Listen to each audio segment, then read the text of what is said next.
Master the business of speaking with your hosts, Taylor and Austin. You're listening to Technically Speaking.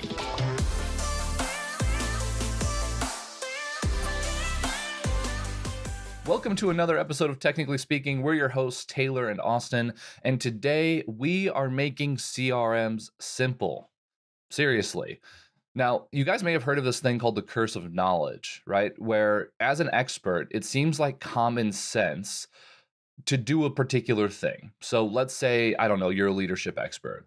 And it seems like common sense of how leaders should behave inside of their organizations to get the most out of their people. Because you've been studying it for 20, 30, 40 years, and you have these processes in place, like it becomes so ingrained in second nature to you that sometimes the expectation is that it's second nature and common sense to everybody else. And Austin and I, we realize this about ourselves. We can kind of glaze over some of the expectations or the things that we think are common sense about using a CRM or using business systems.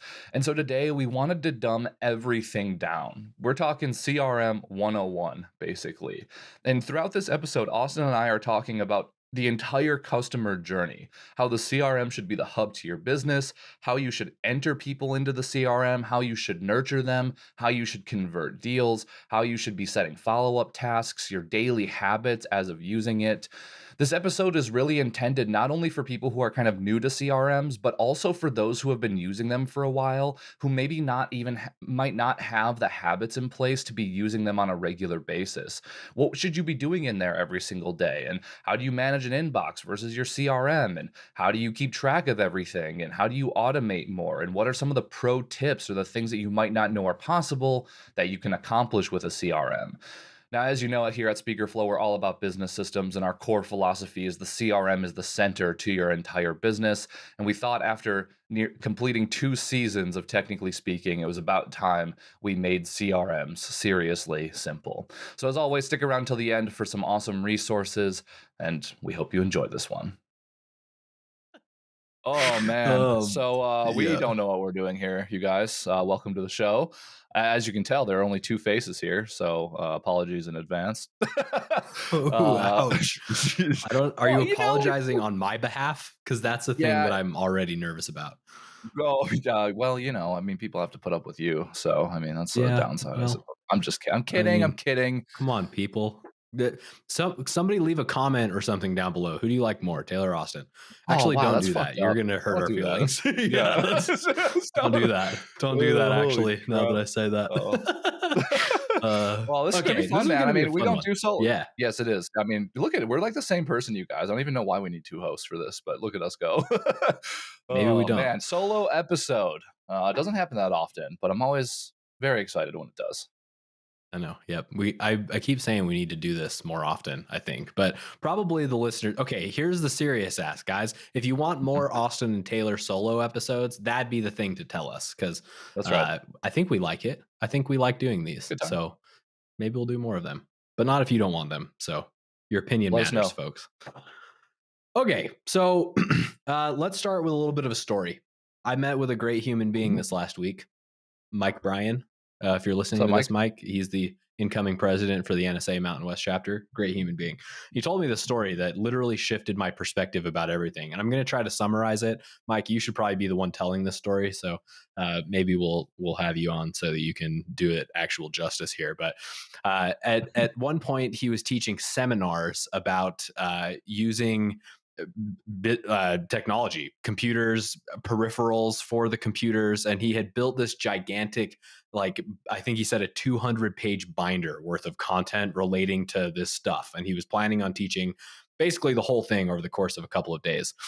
And he noticed that there was this glazed over look that was happening to the people that were sitting in the seminar. And I got to be honest, this is a look that I've seen in the past. I recently went in and taught a chapter about automation. And it's funny, there's a point where you can clearly tell that nobody's listening anymore, or at least not actually absorbing the information. And when he noticed this, he had the inspiration to ask, okay, well, who would like me to go back and cover anything that we've covered so far? And some brave woman in the room raised her hand and said, yeah, I'd like for you to go back to where you talked about connecting copiers to the computer. And Mike illustrated that this was like the first 5 or 10 minutes of the entire presentation. And so he asked the group, and everybody had completely fallen off the wagon right after he talked about plugging in the copier machine into the computer. And that was enough. And so then he took the rest of the entire session teaching people how to connect their copier to their computer. And so this gave me the realization that sometimes what we think is a given for us is not a given for others. And if we try to throw too much too fast at anybody, then no progress actually gets made. So this is the impetus of this episode today, folks. We're going to take what is arguably the most important business system that any business needs to have, which is CRM, and try to break it down into the most simple terms that we can possibly think of so that you have a real understanding of why CRM matters in the first place and what it should be doing for you and what you should be doing with it to be able to get the results that you want in your business. And so hopefully we keep it simple. That's the goal here. What do you think, Taylor? Are we going to nail it or not? I think we have a good shot. Though we're not perfect. So you got questions, you just throw them at us, drop them in the comments. We'll certainly get back to you and answer those. But we're going to make it dead simple here today. Hopefully shift some paradigms on how a CRM should functionally be used in your business. And we're going to start from ground zero here. I'm with it. Okay. And we organize this episode similarly to how we organize all of our episodes in that we've found some questions, but rather questions that we have. It's questions that we get from y'all like very frequently. And I'm thinking that that'll help us out. So look, the first thing that we have to address is like, what is a CRM in the first place and why does it matter? So what do you think? That's right. What do you think, T? So let's get the acronym out of the way here, right? Acronym, right? Yeah, there you go. Boom, yep. English. Okay, so CRM. You'll hear it referred to as a customer relationship manager, but that doesn't like paint the whole picture for us here at Speakerflow, and we like to instead refer to it as a contact relationship manager. Our core philosophy is that your CRM should have every interaction across every person that you ever come across inside of your business. And it should manage your entire customer journey from the moment somebody becomes a lead all the way to them buying more things from you and then on and then on. So it's functionally a database that helps you keep track of all of your contacts, all of your interactions, and prevent things from slipping through the cracks. What do you think, Austin? I'm with you. Contacts is a really broad term too. So I'm even going to try to define that a little bit, right? I would say a contact is an individual or an organization, I suppose, with whom you have a relationship or would like to have a relationship, right? It's any human that you interact with. And we really actually mean that too. When we're talking to our customers, so often people are saying, yeah, well, like I've got my old client list, so we'll get that in there, but what else should go in there? Well, like, how about like your business colleagues, just people that you know that you want to stay in touch with, or vendors? Yeah, exactly. Right. People that you've never even spoken to, but maybe you would like to. Your grandma. Well, okay, now we might be straying a little bit, but you get the point. Like any person that you engage with in any capacity should really be inside of the CRM. And the benefit of a CRM, or at least a good CRM, is that it makes it easy to bring all of those interactions that you have into it. So to summarize what Taylor just said, it's basically a place for you to put all of your contacts, meaning individuals that you know or want to know, in one place where you can put all the things that you've ever done with them in that place as well. And basically what we're doing is we're leaving a breadcrumb trail, right? And look, this is, I tell this pretty frequently, and I think it resonates, so I'm going to mention it here. The human brain really isn't capable of even touching the number of people that you're going to come in contact with your business. Like the number is what, Taylor? Like 150? You can have like 150 meaningful relationships. It's very tribal. Yeah, it's very tribal, right? I think of like a small community that we may have grown up in thousands of years ago, right? Like that's the top end of the people you can hear a name and identify and tell a story about, basically. Yeah. Yep. So like if you think about it, you get in front of one audience while you're on stage somewhere, you've probably already surpassed 150 people. So like you're not giving yourself any sort of advantage at all by trying to keep all of this inside of your brain. And so, like, if I were to define CRM as simply as possible in terms of the outcome it should be giving you, it helps you manage your relationships at scale. It helps you do that with vastly more than the 150 that your brain is capable of handling. And frankly, it helps you eliminate some of the mental clutter that goes along with that so that you can actually focus on the thing that matters. And you're not worried about John that you're supposed to send that email to next week. Like, that just gets to be eliminated from your brain, going into a system that's going to help you do that, meaning be reminded to reach out to John without you having to think about it. It's freedom. It creates freedom for your That's brain to do exactly right. stuff that's actually fun to do, which is like be a This visionary for is most of you folks. this is my biggest soapbox. Like, my biggest one about a CRM is the thing you just mentioned, Austin. It's like, how many times in a week do you hear people say, "I just want to stay in my zone of genius"? All the time. It's like the thing. How in the world do you expect to stay in your zone of genius when you're worried about emailing John at 3 a.m. in your sleep because you haven't yet?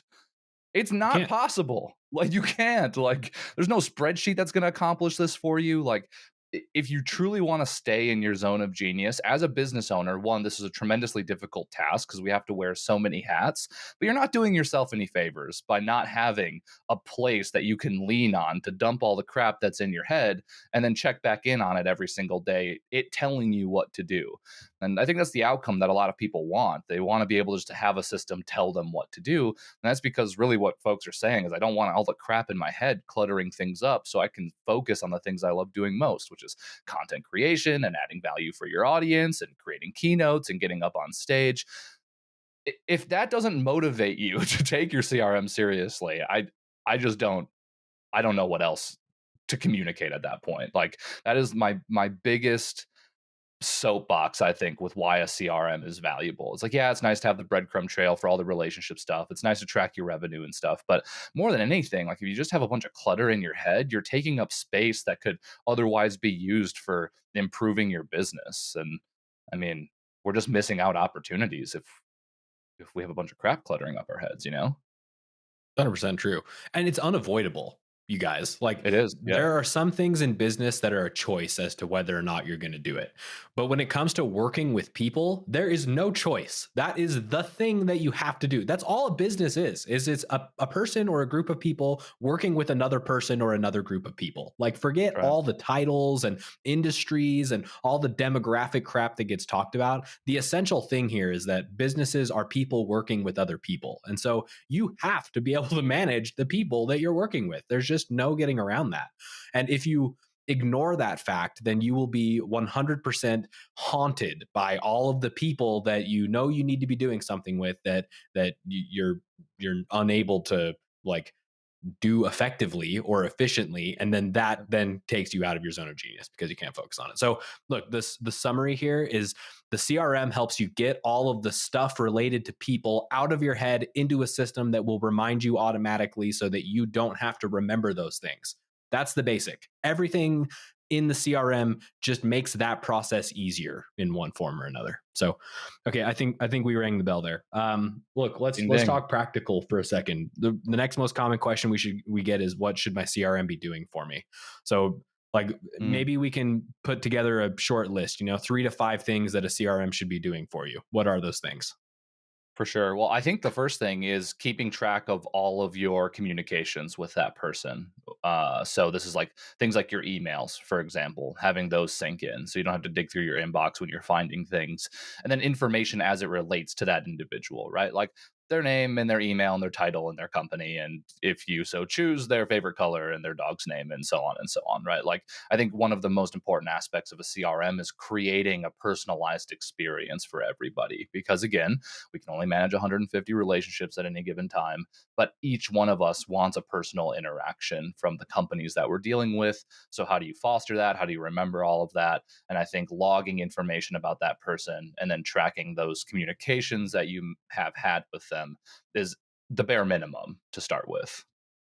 That's 2 things right there, right? We put the CRM should let you put people in it and keep track of information about that person. And then 2, let you track the interactions that you're having with them. Right. We're sort of doubling back on what we started talking about here, right? And so, like, what kind of interactions are we talking about here? Emails, meeting notes, social Meetings, yeah. media interactions. What else? Well, Phone ideally, like the calls. CRM is the hub to the business, right? So really when we're thinking about all interactions, think about all of the ways somebody can engage with you. You know, they're on your email list, they might submit a survey, they might submit a form, they might sign a contract or pay an invoice. Like every interaction that happens in the customer journey should ideally be logged in one place so that when you go and look at that record, you can see how this person has progressed through your buying cycle, basically. So at a bare minimum, though, if a CRM is doing none of that connecting to other applications, it's definitely email, it's definitely meetings, it's calls that you have scheduled, and then it's any notes that you have about that individual or interactions that you've had with them. Yep. Okay, got it. So we're putting data in, meaning contact information, their name, their email, their phone number, etc. We're putting in touch points. I would say another thing that your CRM should be doing for you is reminding you to touch base with people. This is maybe Yes, actually like the thing that moves the needle the most about a the most. CRM is remembering to follow up, right? how Yep. many how many people listening to this have said, hey, I need to follow up with John, and then 6 months go by and suddenly you're awoken in the middle of your sleep going, oh my god, I forgot to follow up with John. I would put That's myself on right. that list. It's a lot. I It's a just had a lot. call this morning about this. Like 20 leads from Yeah. 6 months ago, just Yep. gone because there was Yep. no It's follow up really in place. unfortunate. Yep. That's It's right. really So unfortunate. task setting, So really, right? Like, so let's run through an yep. example. So to bring this into the real life, right? You have somebody hands you a business card at an event. Hey, I'd love to have a conversation. Great. You plug that person in to the CRM. There are some easy ways to do that. So let's not get hung up there. You send them an email, but you don't stop there because they need to respond to that email. So you hit the add task button and you set, did John respond to me? Question mark for a week out. And then now when you go and look at your task list, ideally every day, which I'm sure we'll touch more on here in a second, now you're prompted to follow up with John because you remembered to put in the task. Or you have a sales call, set a follow-up task, check in with them. You told them your price. Are they going to buy from you? You sent a contract. Did they sign the contract? You get where I'm going here? You set a task to follow up on every touch point should you want to be able to continue generating business from them. 100%. I would argue that every single person inside of your CRM should have a next step listed out for them, save for those that maybe have specifically said, please don't talk to me anymore. But That's right. other than Yep. that, every single person in the database should have some sort of next step in place. That's the whole point. Otherwise, it's just they're going to get lost. And tasks are the way to do that. That's what I mean by a touch point or a next step, a task to remind you to do something with that person. And honestly, it doesn't even matter what that task cadence is. Like people get in a hurry, I think, sometimes about tasking and want things to move really fast. I would say Mhm. like every 90 days, touch base with somebody every 90 days at a minimum. That's not that often, 4 times per year. Like that shouldn't intimidate anybody. And that can be enough sometimes to just stay top of mind and of interest. And there's different strategies you can employ here. So I'm not saying it's the only thing, but you don't have to have a task to touch base with somebody every single week. Spread it out, That's get right. some breathing room. It's okay, but have a next step, even if it's a long ways out. Okay. I maybe, okay. What it should be doing for you, putting data in, keeping track of interactions, tasking. I'm going to throw one more out there and then we can move on. And that would be making repetitive actions easier for you.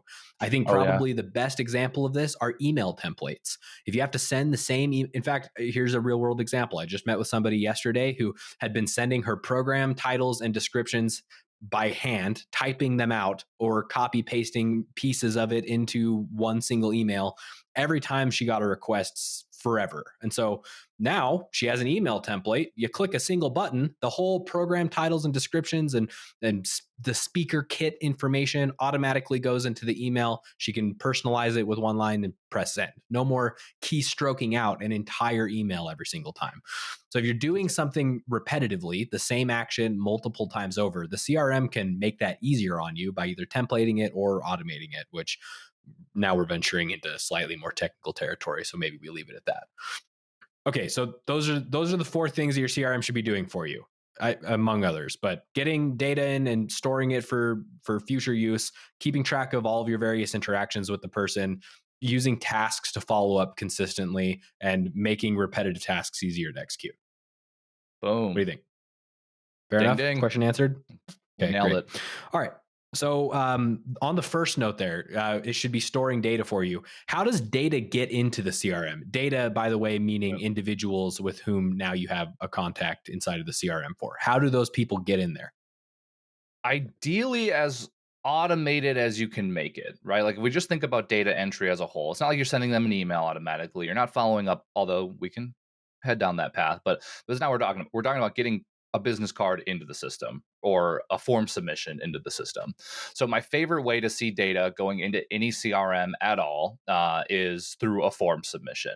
And when I say a form submission, this could be things like a survey you have. This could be a contact form on your website, a newsletter subscribe, a lead magnet, heck, even SMS opt in. Text this keyword to this number, and then they feed into the system automatically with their first name, their last name, their email. Whatever you're collecting from that form should be logged in the CRM as, different variables. So if you have a contact form and you're asking for company and title and what their budget is and so on, those should automatically fill out inside of the CRM into those fields so that you don't have to monkey with it. So my favorite way is form automation, given all of those ways that I just outlined.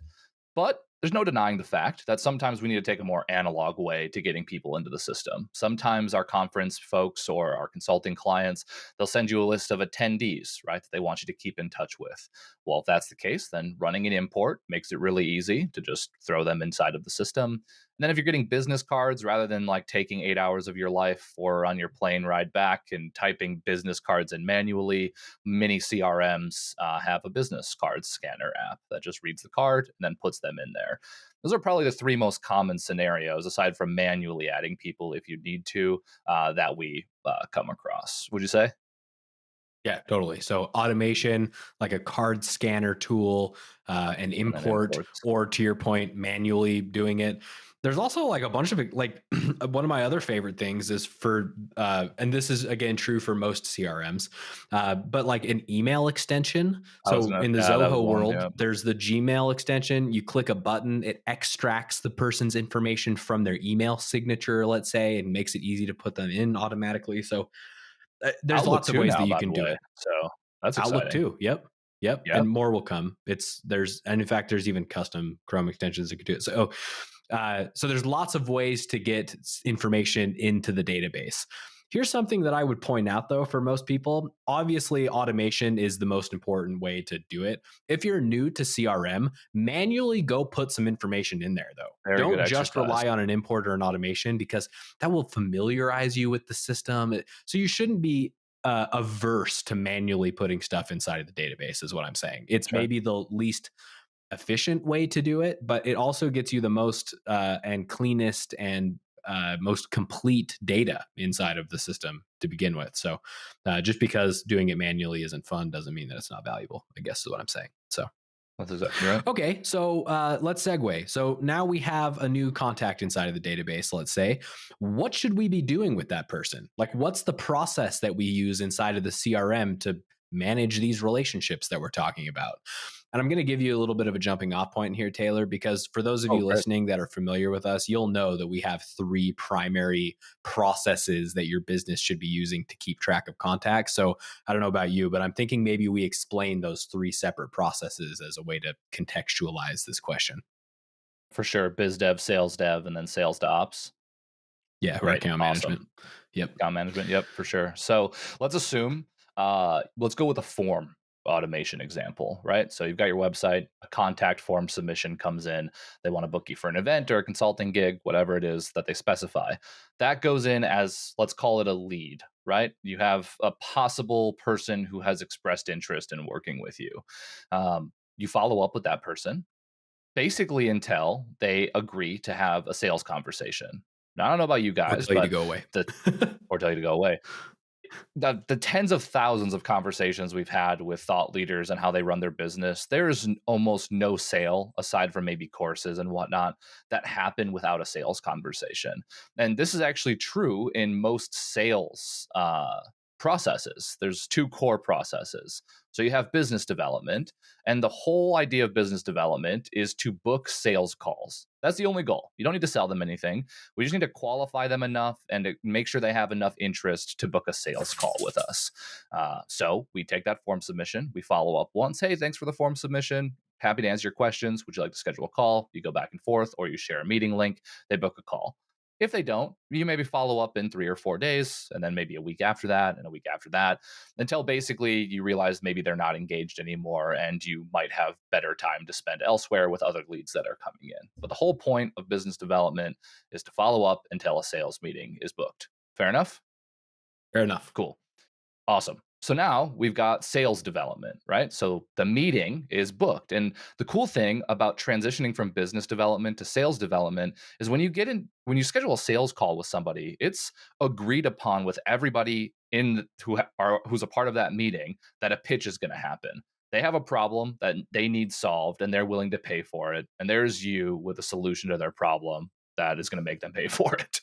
And so when a sales call gets booked, we functionally call this an opportunity or a deal. So money is on the table. Everyone is in agreement that there's a potential currency exchange that can happen. This is a legitimate opportunity. So you wait for the meeting to run. You might have a few reminders that go out to get them to show up to the meeting. You run the meeting. You might have one or two, depending on your sales process, how big of a deal it is or whatever. But most of the time it's one. You get to the end, you pitch your solution, and then they might say, we got to go talk to the committee, maybe just follow up with me with some more information. There's always that game of ping pong before they eventually say yes. But you're basically following up with them until they say yes, or they say, hey, we went a different direction. And there's no denying the fact that generally speaking, 50 to 60% of the time, it's going to be, hey, we went a different direction. But 50% of the time, maybe 40, depending on how skilled we are at qualifying leads, we're going to get people to say yes. And then you send your contract out, you collect payment, and now they're an actual client of yours, right?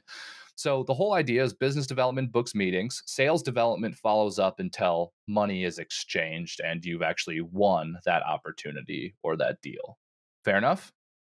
Totally. Yep. Great. I think it's really important that we draw these lines in the sand too, because I think it's like that analogy where you like go to pick up, I don't know, pick your flavor, a girl at a bar or something, for lack of a more reachable analogy here. And you immediately walk up and say, hey, will you marry me?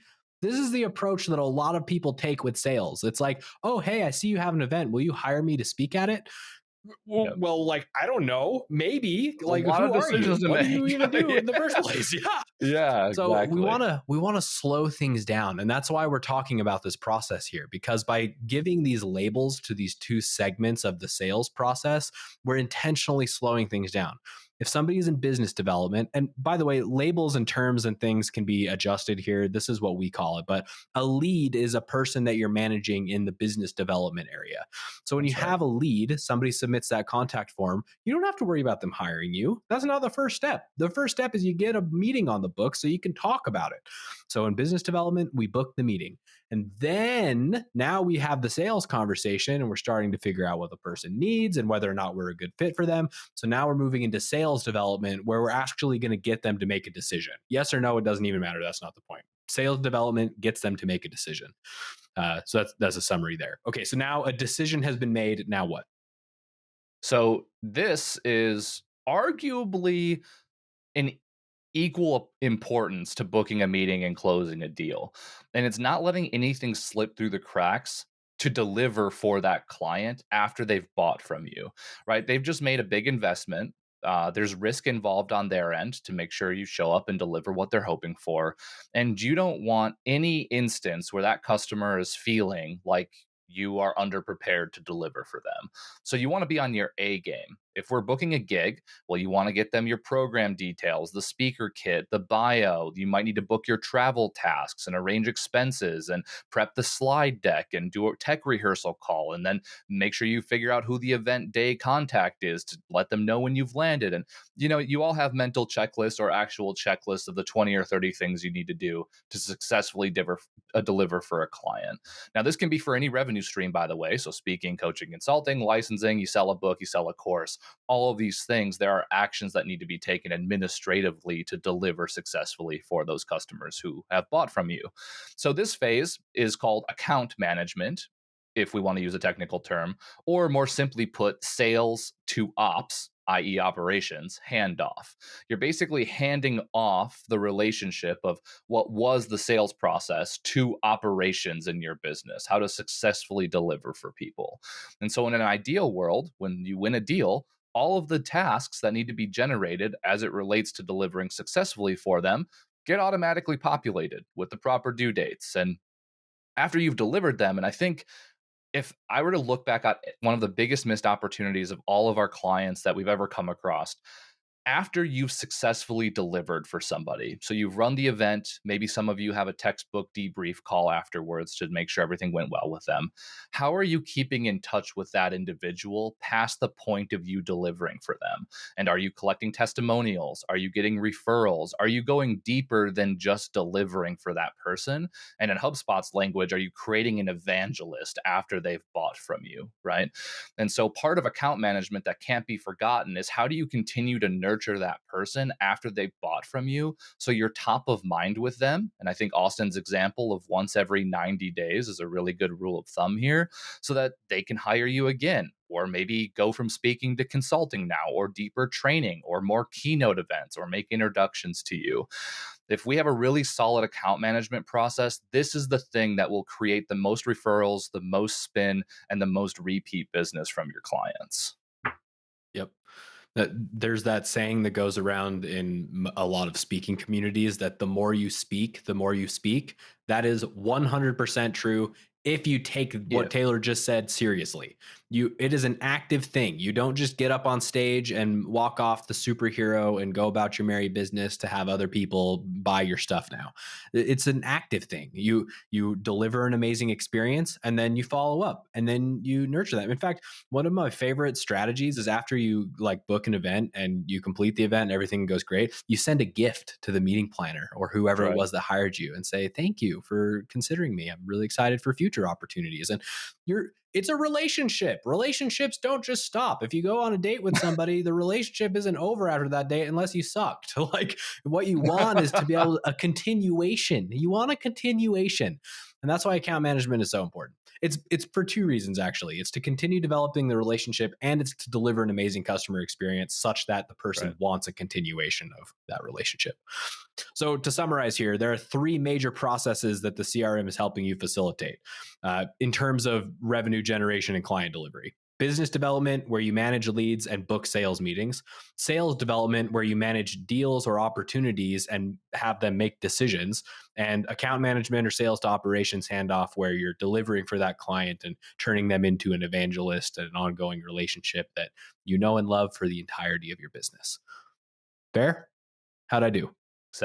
Exactly fair. Beautiful. And I think the one thing, just to drive this home, there's that age-old saying in business, right? It's how much more expensive to sell someone new than to sell someone current. 10x, 20x, depending on which research you're looking at. It's a lot. It's at least 10x more to sell to a new person than it is to sell to a current one. So make your life easy and get repeat business. and spend less money getting that new business. So that's exactly right. Okay. All right. So we've covered a lot of the foundations here. I think where the rubber meets the road is like, okay, well, how do I take all of this information and do something with it every day? So we're going to simplify this for you in the best way that we know how, which is the 3 essential CRM habits. These are 3 things that you do every day. Anytime you're working, you're doing these 3 things at some point in the day. And I got to point out here, these 3 things do not take 2 hours of work every day. You could knock out all 3 of these things in 15 minutes or 5 minutes or 1 minute, depending on how efficient you are, I suppose.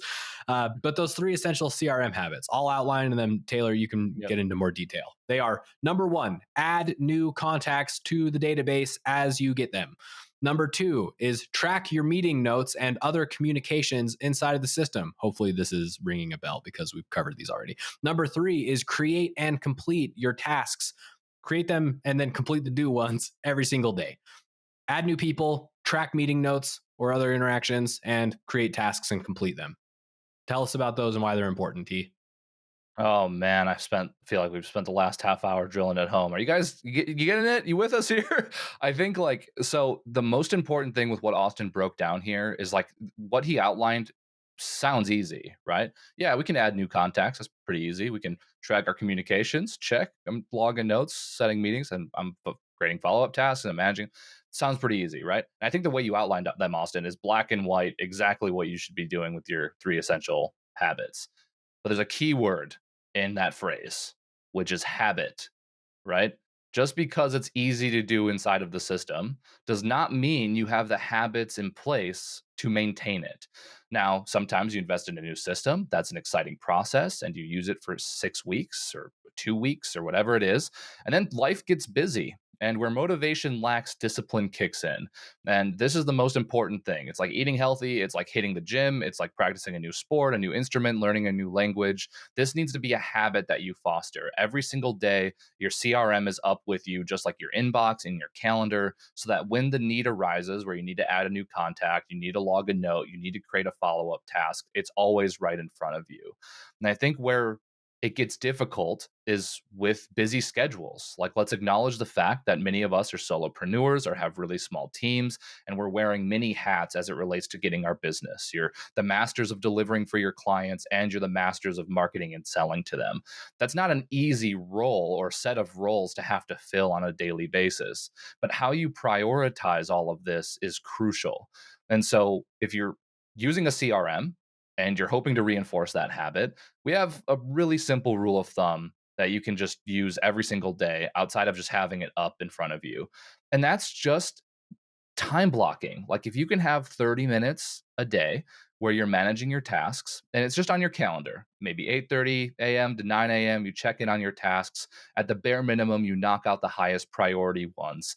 Then what starts to happen is you start to get a bunch of wins. People start replying back to those follow-ups. You start getting business. You start moving deals to that one stage, and you start to see all of the history that is inside of that record from the moment they came in to the moment they bought. And you start getting the data that's telling you how to improve. And when you get that momentum behind you, that's the thing that's going to carry when you need to get the discipline every single day. If we can just get those quick wins in, that's how behavioral change happens. And while we really focus on systems implementation here at Speakerflow, 90% of the effort is behavioral, and it's not just the technology. And so the 3 essential CRM habits are called habits because that's exactly what they are. And the best thing you can do for yourself is every single day having that thing in front of you and having some sacred space where you're in there and managing it so that you don't ignore it for weeks on end. And then the resistance to get back in there and start again is too high. And so you don't. And then the whole spiral of putting it on a shelf again returns. Fair enough, So Austin? true. Yeah, man. Well, and the thing that I really want to point out here is that seeing the value of these things happens experientially. Like, That's right. I'm sure all of this conceptually is like, yeah, this all sounds great. But you're not going to have that sense of like, I don't know how I would do any of this without this system in front of me. That doesn't happen unless you've been doing it for a little while because those quick wins compound. You start seeing how much of a difference it can make to your mental space and chatter. Like, those things are really what make it so valuable. And you're never going to even understand what it's like to have that unless you go out and do it. So this is the call to action, I think, of the episode, y'all. And look, this is not a sales pitch. Use our stuff or not. I don't even care. That's not even the Okay. important thing here. Pick any system, pick a spreadsheet. You can do everything we just said inside of a spreadsheet if you really want to get fancy with it. Probably wouldn't, but you could.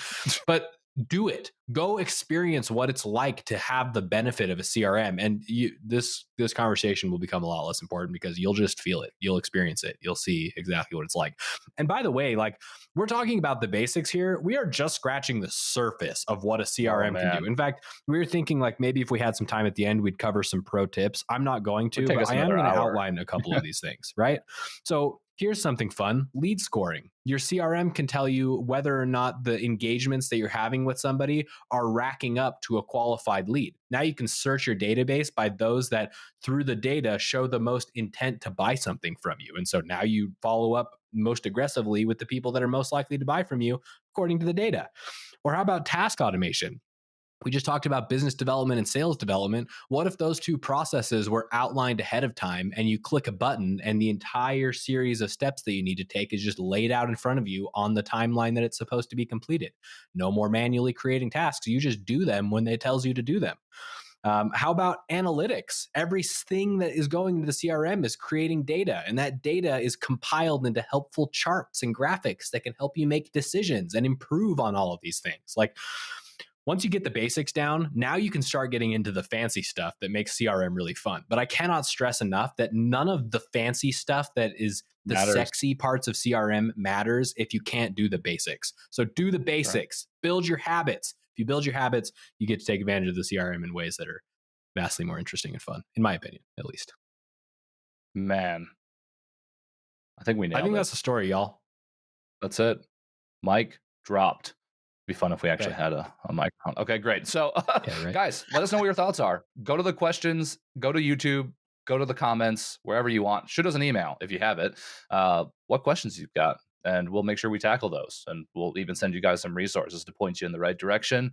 And look, if you like this episode, don't forget to rate it, like it, subscribe to it. And if you want more awesome resources like this, go to speakerflow.com/resources. Hey, everybody. Thanks for tuning in today. Check the show notes for more info and see you next time. Later.